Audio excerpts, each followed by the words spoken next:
8 preuves que vous avez un caillot sanguin et qu'il faut agir vite.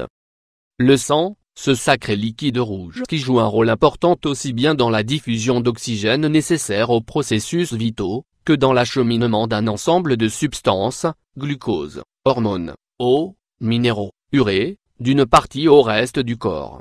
Pourtant, cette substance peut coaguler en cas de dysfonctionnement des vaisseaux sanguins, transporteurs de ces éléments. Nous aborderons dans cet article ce trouble cardiovasculaire, appelé caillot sanguin, et nous ferons un zoom sur l'ensemble des symptômes et signes qui vous permettront de détecter si votre corps en souffre. Plusieurs traitements médicaux vous seront suggérés vers la fin de l'article. Qu'est-ce qu'un caillot sanguin? Le caillot de sang appelé aussi thrombose se forme suite au ralentissement de la circulation sanguine dans une artère ou une veine, d'où l'obstruction de celle-ci. Il survient à cause d'une immobilisation des membres ou à cause d'un athérome.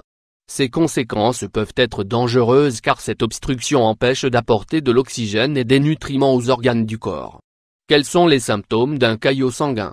Gonflement d'un membre du corps. Nous parlons ici de thrombose veineuse, un trouble provoqué par la formation d'un caillot sanguin, empêchant l'oxygène d'atteindre les organes, ce qui entraîne généralement le gonflement d'un membre notamment inférieur à savoir les jambes.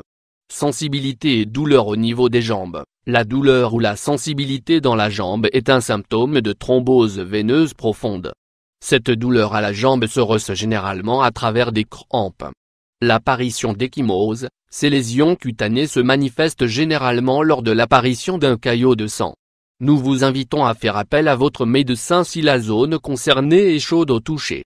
Douleurs thoraciques en cas de respiration profonde. Ces douleurs thoraciques aiguës que vous ressentez au niveau de votre poitrine lorsque vous respirez, peuvent être le signe de la formation d'un caillot de sang, ce qui pourra engendrer des crises cardiaques. Dans ce cas, ne tardez surtout pas à consulter votre médecin. Essoufflement, si vous remarquez que votre respiration devient de plus en plus courte, ou que vous ressentez des vertiges, des battements inhabituels au niveau de votre poitrine, ce sont tous des signes pouvant représenter la présence d'un caillot au niveau de vos poumons. Toux, vous ne souffrez d'aucune maladie causant la toux? Votre rythme cardiaque vous inquiète lorsque vous toussez? N'hésitez pas à vous rendre chez votre médecin spécialiste, car il pourrait éventuellement s'agir de la formation d'un caillot sanguin. Il peut également conduire à un accident vasculaire cérébral.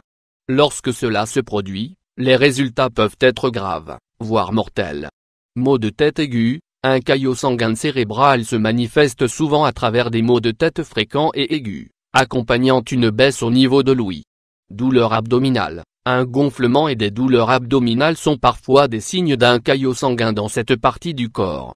Certains facteurs stimulent et augmentent le risque d'avoir des caillots dans votre corps, on cite entre autres, le tabagisme, le cancer, l'obésité, la grossesse, certaines pilules contraceptives, le manque d'activité sportive, les longues durées passées au lit qui immobilisent les jambes. Alors, le remède? Afin d'empêcher le caillot sanguin de s'aggraver et de migrer vers le reste du corps, plusieurs médicaments anticoagulants sont habituellement recommandés. L'objectif de ces derniers est de réduire le risque d'aggravation des caillots et aider à les dissoudre. Par ailleurs, plusieurs alternatives naturelles sont fortement conseillées. Faites bouger votre corps, les exercices physiques ne sont pas nécessairement ennuyeux. Il existe toute une gamme d'activités amusantes qui vous aident aussi à éviter voire vous débarrasser des caillots sanguins. Parmi ces exercices vous pouvez essayer la marche à pied, le footing, la natation, l'aérobic, un sport d'équipe ou même le vélo. Faites du yoga. Les positions du yoga qui font travailler certains membres tels que les mollets, les hanches et les tendons de la jambe aident à une bonne circulation du sang des extrémités basses du corps vers le cœur. Ayez une alimentation qui favorise une bonne circulation sanguine. Plusieurs aliments et nutriments aident à avoir une bonne circulation sanguine comme les aliments contenant des flavonoïdes, fruits et légumes de couleur rouge comme la tomate, le chou rouge, la grenade, de la vitamine C, agrumes, épinards et laitues, de la vitamine E, avocat et fruits secs, et du potassium, banane. Hydratez-vous, l'eau est indispensable pour la vie et le bon fonctionnement du corps. Les liquides dans le corps fluidifient le sang en le débarrassant des caillots et des plaques qui pourraient s'y trouver.